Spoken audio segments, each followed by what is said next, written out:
Hey everybody, it's Ben from Accurate. Wanted to do a little video here. We had a guy named Arturo de la Torre call me a while ago, well, probably last week. But he hit it like I thought about it. I get lots of phone calls on what size line we put on what. So Arturo was asking about the tuna season's coming up. What do you guys normally do with the reels? What size line? How do you set them up? And that's what I wanted to go through today is, schoolie tuna up to 100 pounds. This is sort of the stuff that we're using right here. I want to put out a disclaimer on this. This is the way we do it. There's a million people that do it in different ways. I'm just telling you how we do it. It seems to work for us. So, 400 size reel. Okay? When we called this a 400, we called it a 400 because we want it to be a 40-pound braided reel. So what I try to tell people is the 400 and the 500 narrow are very similar in capacity, okay? A lot of people get really super scared about not having enough line on their reels. So these two hold about the same amount. If you look at this 40, this is going to hold probably 375, 400. A 40, a 50, it's going to hold 3 to 350 or so. But these are both exactly same if you look at capacity-wise. If you're looking for a reel that's small, super light, this thing works great. You don't plan on catching a whole bunch of big fish with it. When I say big fish, fish over 50 pounds, the 400 is a great reel to have. The 500, the diameter of the 500 helps this thing if you're fighting big fish and you're cranking. With most of these little reels, I would suggest if you're going to pull on fish that are going to fight pretty good, get 2 speeds. But with the 500, I like with the 500 a lot of times is because it's narrower, it casts better. And on both of these reels, we use 40 and 50 pound.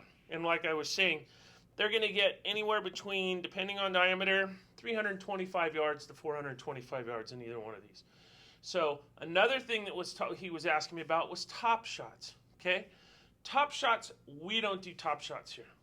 But if you're doing a top shot, my friends over at the Longfin there, they do 25 feet to 25 yards. I personally don't want to have to cast a knot through my guides. So what I do is I use trace leaders that are about as long as the fish. So if they're as long as the fish, I know that there's going to be leader left over because his stomach's halfway down, right? So that's the way I look at it. So what we do with that, that's basically what we do with that. We don't do wind-ons, or if you want to call top shots, that's what we do. So the other couple reels to talk about is, this is a 500. With the 500, we're using this reel for 50 or 65. Of 50, it's going to hold 425 to 475 yards. Of 65 will hold 350. All the reels that I'm talking about, there's one thing that you got to consider when you're looking at our reels. We have drag. We've got drag that you can fish on these reels. Small reels, big fish. That's what our nickname was forever and ever. So if you want to fish drag, don't worry about not having enough line, because if you're stopping the fish when he's moving around, you're going to be okay. Again, you do not take a knife to a gunfight. So if you plan on catching big fish, don't look at these things. These are reels that are going to scale down. They're going to be comfortable. They're going to be light on your rods, and you're going to be able to catch fish. Like I said, I've caught fish up to 100 pounds on this 500 here. Again, 2-speed. That's the 50 and the 65 that we're using right there. Braid.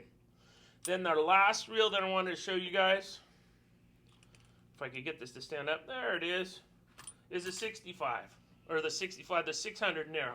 The 600 narrow, this reel, we're going to use this reel for 65 and 80. With 65, it's going to get about 425 yards of 65 on this. With 80, it's going to do about 350, 325. Thing puts out plenty of drag. It'll put out 28, 30 pounds of drag, no problem. But the key to this is, remember, the 2-speed. With any of these reels, you're looking at any of these reels, the thing is getting the right combo. So you're going to want a rod that fits these reels right. And when I say right, you want a parabolic rod that's going to put pressure on the fish and not on you. So when you're looking at any of the reels, if you have any of the questions, or any questions for us, you can go to accuratefishing.com and look there. You can go to our YouTube channel at Accurate Fishing, and you can call us. You can talk to me. You can talk to any of the guys here in regards to any questions you have. But thanks for the question, Arturo. We appreciate it, and hope this helps more people out there that are asking what reels are for what. So, thanks.